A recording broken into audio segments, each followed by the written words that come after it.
the way that we talk about symbology, like both my brother and I, it is a formulation of philosophical realism, which is aimed at meaning. Like it's aimed at the way in which we encounter meaning. It is in some ways noticing the relationship between the one and the many and the need for pattern in order to be able to recognize that. And noticing that that scales, right, as you get more, let's say, more and more towards refined or more condensed versions of meaning. And so the structure of how you remember your day is actually the same structure as a story. It's just that a story is more compressed. And that's kind of how we use the word symbol, right? Symbol in the sense of things that are brought together. Symbol means two things thrown together. So it's like this idea of like you take salient and relevant facts and you bring them together in a pattern and then you kind of compress them. And the more you compress them, you could say the more something is symbolic.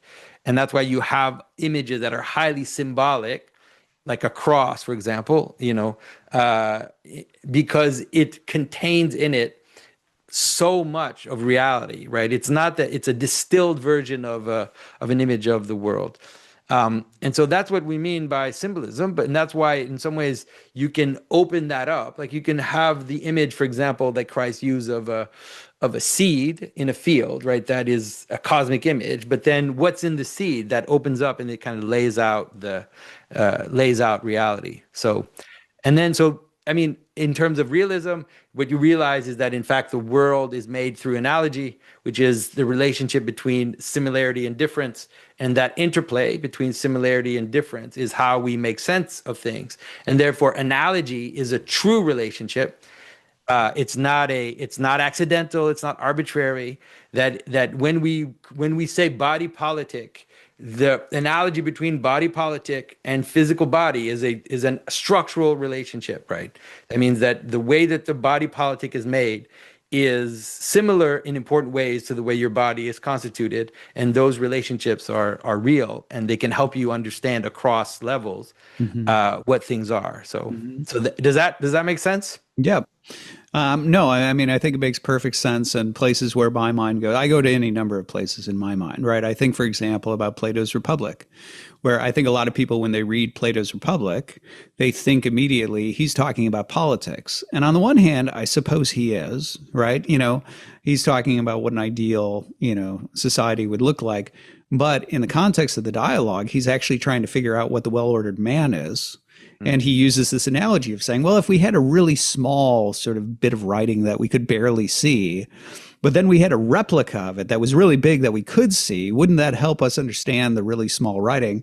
And so the entire story of the Republic is meant to help you understand what the well ordered man actually is. So it's actually an anthropological analogy that's being done. And of course, you see this all the time, in the ancient philosophy all the time, right? With regard to the cosmos, for example, Plato's cosmos is a single being. It's a single entity, the Yeah. absolute living being, and so on. And so these sort of like larger to smaller, I've heard you talk before about fractals as a way of thinking about it, which is in many ways how the forms and people like Plato speak. And so yeah, so I think that's helpful. Probably, I would hope it's helpful for somebody who's unfamiliar with this sort of stuff.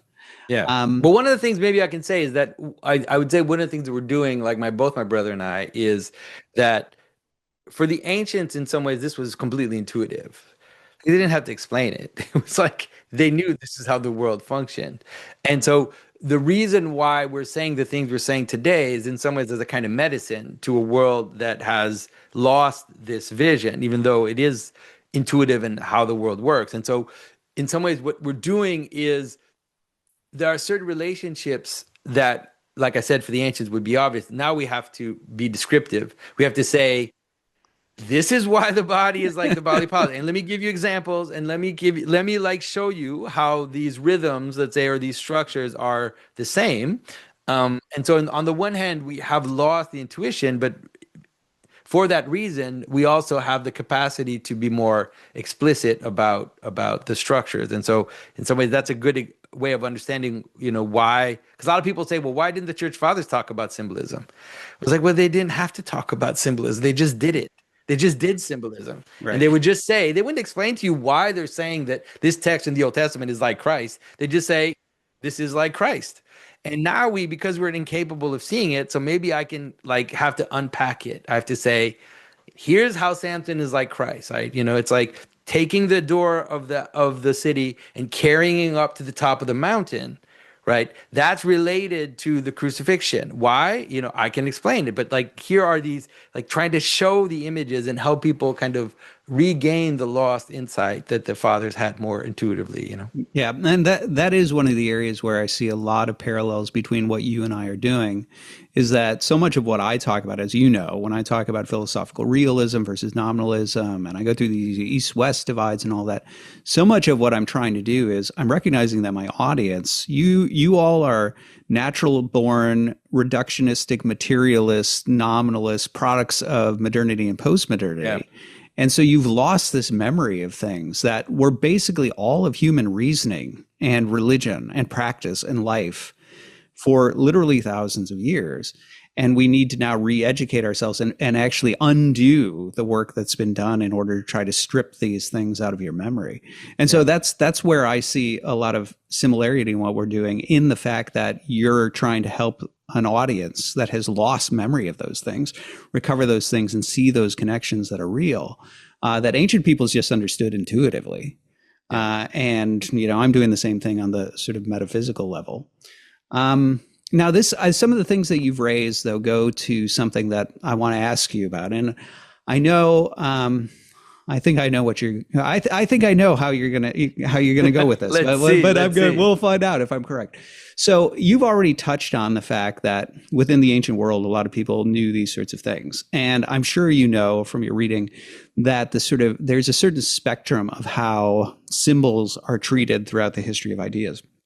Obviously, in the ancient world, they are very much real. And exactly like you're talking about, this is one of the reasons you're not supposed to say the names of the gods, because those names are related to them. That's a real relation. This is one of the reasons you're not supposed to do symbols, like cultic symbols of the gods, because that is a symbol of them, right? And even within, the prohibition on idolatry, when you look at the Old Testament, it'll talk about the prohibition on idols, but it'll also oftentimes within the Septuagint, it'll use homoioma, saying like the likeness of a thing, because it's pointing out this idol is tethered to the thing it is like, right? It is a likeness of that thing. It belongs to it. And Plato understands this, where he talks about, sort of images being, tethered to the thing they image. It's pervasive in the Eastern Fathers in the image of God language, where they understand you and I to be able to ascend to our archetype. Well, why? Why is he our archetype? Well, because we're an image of him, right? So that's right. There's a tether there. So within the ancients, you see a very clear sense that symbols are real. They have real relations. There's an ontological connection, that even though it's not a mechanical connection, like a chain linking two things, that there is still an ontological tether between them. But obviously, if we fast forward and we go to modernity, and now we're starting to be empiricists, and we don't believe in any of this invisible hoodoo connection type stuff, even though obviously, as you and I have talked about, in modernity, there's a lot of stuff we don't talk about in terms of trying to talk with angels and spiritualism and things like that. But you do have people like Immanuel Kant who are now, it's not really clear. He talks about symbols, and I'll give a traditional reading. It's not my reading, but the traditional reading of Kant within his religion, within the boundaries of mere reason. He thinks symbols are useful, right? They're useful in just sort of stirring things up in people. And then this gives rise to people after Kant, whether they're really true to Kant or not, like Don Cupid, who are non-realists who want to say, well, they're useful fictions. They like nobody really believes any of this stuff, but you want your neighbors to believe this stuff as best you can. And so even though wink nod, we know none of this stuff is real, you still want, to sort of push it out like it's real, because it's really useful to an orderly society. And you start to move toward that sort of non-realist thing. And then obviously you have any number of sort of spectrums in between, where it's like, well, are they real? Are they not real? Are they psychological, placeholders? Are they there because that's tethered to the structure of reality or not, and all that? So you have this you have this whole spectrum of the question of how real, how grounded in reality or not, right, these things are. And so I'm just curious, for somebody like yourself and the type of symbology that you do, where on the spectrum, what would you say in terms of the type of symbology that you talk with people about? If people are like, well, Jonathan, are you just telling us that these are useful fictions, that they're just psychological fixtures that we can utilize because they're helpful, or are you suggesting that this actually does have some sort of status in reality, ties with reality, or somewhere in between? Yeah. Well, I think that the best way to understand this is to understand that it seems to me like one of the issues that we're still struggling with is this weird, like Descartes dualism, right? Where we have this idea of like mind and body, and that gets reproduced in all these strange, very idiosyncratic ways, which is that humans somehow are able to imagine themselves as being outside of the system that they're analyzing. And so the idea that you would say, well, this is useful psychological thing, and that it could be usefully psychologically, but be completely unreal.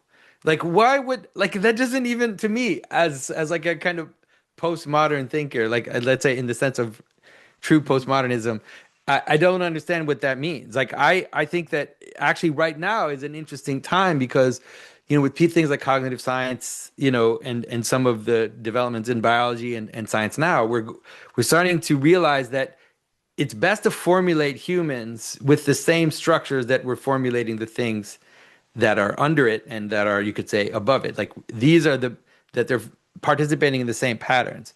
And so like the psychological projection version of Jung, right? It's like where would those images come from so that they could become useful psychological things that we would then project back onto the world? Like, do they come from a vacuum? Like there has to be an interrelationship between these structures. And so, are they psychological useful structures? The answer is yes. Are they real? The answer is yes. Because if they're not real, how could they be psychological useful structures? Like they have to be real. Now, um, so that there is no other reality outside of the reality that humans perceive that you can talk about. And when people pretend to talk about that reality, I don't know where they're standing. That's what I say. Like, where are you standing so that you can analyze your psychological structures and then posit them as fictions on another world that you don't have access to, that you're positing as this like pure phenomenal world. Like, I don't know. And I mean, I guess that's my problem with Kant. It's like there is no right? There is no noumena. Like there just doesn't there isn't it does there it Heidegger is far more useful like in terms of approaching these questions. So I think that how can I say this? Let's take the difference between fairy tales and gospel stories, right? So fairy tales are absolutely real. They talk about real things, not useful psychological fictions. They have a they capture a truth about reality that is undeniable, right? And we also know that we don't actually have to think that they happened because that's not the purpose of the fairy tale. Whereas gospel stories, they also have all of that which is there in the fairy tale. But for the gospel stories, it is very important that we think that these are events that happen in the world because we believe that they capture all of reality, right? All the levels of reality. And so that's how I would talk about it. It's like all of these things are real. And even the things that we think, I mean, someone would ask me, like, do you believe in unicorns? And the answer is, are unicorns real? And the answer is, yes, they're real to some extent. If they weren't real, you couldn't have a category for them. The answer is, how real are they and what function do they play? You can have things that are real and that are actually, you could say, the image of impossibility, right? So you can have an image of impossibility, but that's real, right? That's not what is, it's not a psychological structure. There are things that are impossible and we have to image them in the world. And therefore we have monsters, we have all of these types of images, and they're absolutely real. Hmm.